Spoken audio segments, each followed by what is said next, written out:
संतोष राज studio. अच्छा सुनो, subscribe करते वक्त ना घंटी बजा देना, ताकि जब मैं ऑनलाइन आऊँ तो तुम्हारे फोन की भी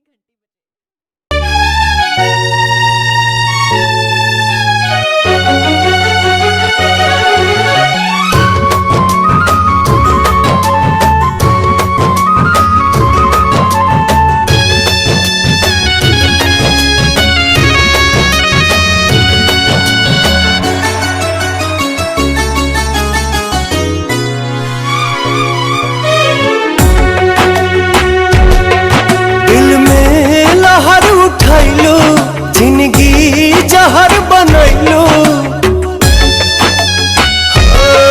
दिल में लहर उठैलो, जिंदगी जहर बनैलो, जियते तुम अइलो हो।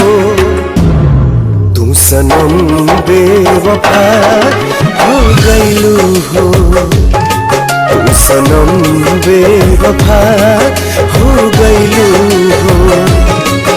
अखिया में लोरवा सजैलू, मनवा से चैन उड़ैलू, हमरा के कोहू कैलू हो।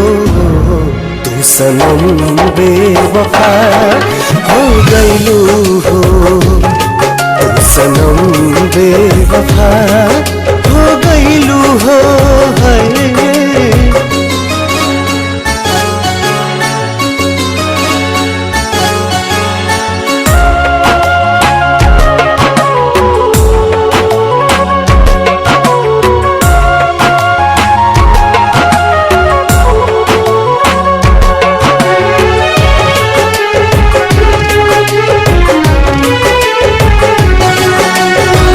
प्यार के सुनर सपना सजा के साथ निभाना पैलू,